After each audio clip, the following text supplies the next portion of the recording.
दोस्तों, दो चीज़ें ऐसी होती है जिसके ज़रिए आदमी को ज़बरदस्त ब्लैकमेल किया जा सकता है। एक धर्म के नाम पर और दूसरा इंसानियत के नाम पर।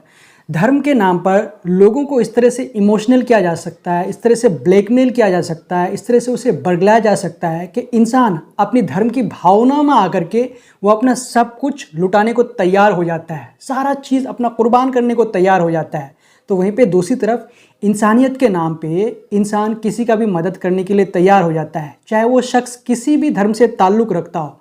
तो ये दो चीज़ें बहुत ही इमोशनल प्लेइंग कार्ड खेलता है दोस्तों। और जो धर्म का धंधा करते हैं, जो धर्म के नाम पे लोगों को बरगलाते हैं, चाहे वो मौलवी हो, पंडित हो या भी जो भी साधु संत हो, तो आप देखते होंगे कि आदमी उसे ना नहीं करता है, वो उस चीज़ को मान लेता है।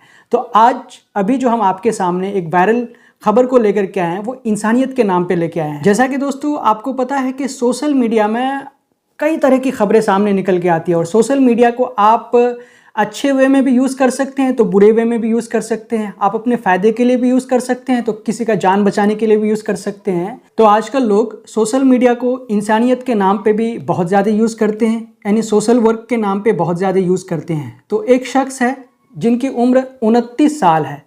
वो शख्स दावा करता है कि मैं कैंसर से पीड़ित हूँ, मुझे कैंसर हो गया है और कैंसर का जो बीमारी मुझे जो हुआ है तो वो आखिरी स्टेज पे है। अगर मैंने इसका ट्रीटमेंट नहीं किया, इलाज नहीं किया तो फिर मैं मर जाऊंगा।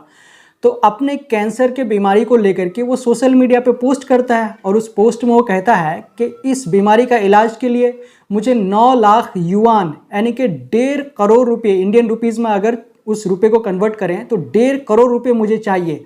अगर आप मेरी मदद कर देते हैं तो मेरी जान बच जाएगी, हम जिंदा रह जाएंगे। तो जब 29 साल का चाइना का ये शख्स सोशल मीडिया पर पोस्ट करता है तो लोग उनके इस पोस्ट को देख करके भावुक हो जाते हैं और लोग उनकी मदद करना स्टार्ट कर देते हैं। धीरे धीरे क्या होता है कि जितने रुपए की वो डिमांड करते हैं अपना ट्रीटमेंट के लिए तो उनका वो पैसा उनके अकाउंट में ट्रांसफ़र होने लगता है और इस तरह से धीरे धीरे धीरे लगभग वो सभी पैसे इकट्ठे कर लेते हैं। तो ये खबर कहाँ का है दोस्तों? चाइना का है। तो ये शख्स चाइना का रहने वाला है जिनकी उम्र 29 साल है और इनका नाम लैन है। तो लैन को जब पूरे पैसे मिल जाते हैं उनके ट्रीटमेंट के लिए तो वो कुछ दिनों बाद फिर से और एक पोस्ट करता है। उस पोस्ट में वो क्या करता है कि मैंने एक अपना बंगला खरीद लिया, एक फ्लैट खरीद लिया, महंगा फ्लैट, करोड़ों का फ्लैट खरीद लिया। जब लोग उस पोस्ट को देखते हैं कि भाई कुछ दिनों पहले तो ये शख्स कैंसर के नाम पे मदद मांग रहा था कि अगर आप मेरी मदद करोगे तो मेरी जान बच जाएगी, तो आप प्लीज़ मेरी मदद कर दो। तो जिस आदमी के पास पैसा नहीं होता है तो वो आदमी कैसे फ्लैट खरीद लिया? तो इसको लेकर के लोग काफ़ी आलोचना करने लगते हैं, काफ़ी सवाल खड़े करने शुरू कर देते हैं। तो जब सोशल मीडिया पे उनका ये पोस्ट बहुत ज़्यादा वायरल होने लगता है तो चाइना का जो फंड रेजिंग प्लेटफॉर्म है वो इसको सीरियसली लेते हैं। इसको सीरियसली लेने के बाद इसकी तहकीकात करते हैं कि भाई ट्रीटमेंट के लिए इस आदमी ने अपना लोगों से मदद मांगा था, ट्रस्ट के थ्रू मदद मांगा था और ये आदमी कुछ दिन बाद क्या करता है कि फ्लैट खरीद लेता है। तो इस पे जनता लोग सवाल कर रहे हैं तो वो फंडिंग वाले क्या करते हैं, इसकी जांच पड़ताल करना शुरू कर देते हैं। बाद में जाकर के मालूम चलता है कि उन्होंने जो फ्लैट ख़रीदा है तो वो उन्हीं पैसे से फ्लैट ख़रीदा है जिस पैसे से वो अपना कैंसर का ट्रीटमेंट के लिए, इलाज करने के लिए लोगों से मदद मांग रहे थे।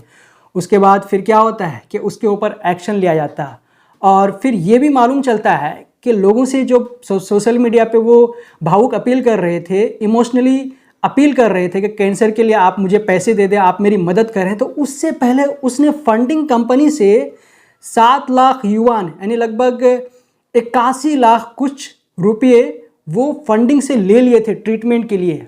वो पैसे फंडिंग से लेने के बाद फिर ये पैसे वो इमोशनल करके लोगों से सोशल मीडिया से इकट्ठे करते हैं। तो उसके बाद जो फंडिंग कंपनी है चाइना की, वो फंडिंग कंपनी उस पर एक्शन लेते हैं और जो उनका पोस्ट चलता है, जिस साइट से वो मदद लेते हैं, जिस पोस्ट को वो अपलोड करके पैसे इकट्ठे करते हैं, तो उनका सारा आईडी वगैरह सब चीज़ ब्लॉक कर देता है ताकि आइंदा आने वाले समय में इस तरह का वो फ्रॉड ना कर सके। और इसके बारे में ये खबर आती है कि उसके ऊपर एक्शन तो ले लिया गया, लेकिन ये नहीं पता कि इस तरह का काम करने की वजह से उस 29 साल के शख्स को जेल भेजता है कि नहीं भेजता है, कानूनी तौर पर कोई कार्रवाई होती है कि नहीं होती है, इसकी पुष्टि नहीं हो पाई है। लेकिन उनके ऊपर जो फंडिंग कंपनी है पूरा एक्शन ले लेता है। तो एक हिसाब से अगर देखें दोस्तों कि सोशल मीडिया अच्छा भी है तो बुरा भी है। आप देखिए कि ये आदमी इंसानियत के नाम पे लोगों से पैसे मांगता है, लेकिन उस पैसे का ये क्या करता है, अपना इलाज न करके वो फ्लैट खरीद लेता है, महंगा फ्लैट खरीद लेता है, करोड़ों का फ्लैट खरीद लेता है और उस पोस्ट को फिर वो अपलोड भी कर देता है सोशल मीडिया पे।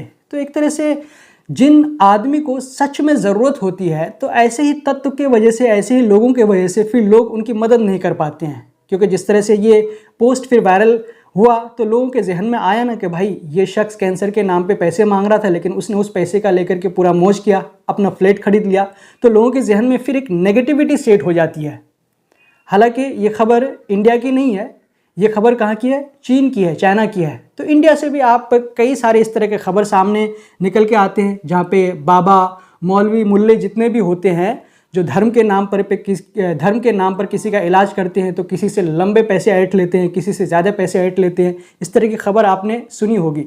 तो आपको इस वायरल पोस्ट के बारे में क्या कहना है कि चाइना का लैन, 29 साल का लैन, वो लोगों से कैंसर के नाम पे ट्रीटमेंट के लिए पैसे मांगता है, मदद मांगता है और उस पैसे का वो फ्लैट खरीद लेता है। तो आपको इस वायरल पोस्ट के बारे में क्या कहना है, हमें कमेंट करके ज़रूर बताएं। जब तक के लिए हम आपसे लेते हैं इजाज़त। अगर आपने अब तक हमारे चैनल द ट्विस्ट को सब्सक्राइब नहीं किया तो प्लीज़ सब्सक्राइब कर दें और साथ में बेल आइकन को दबा दें। जय हिंद, जय भारत।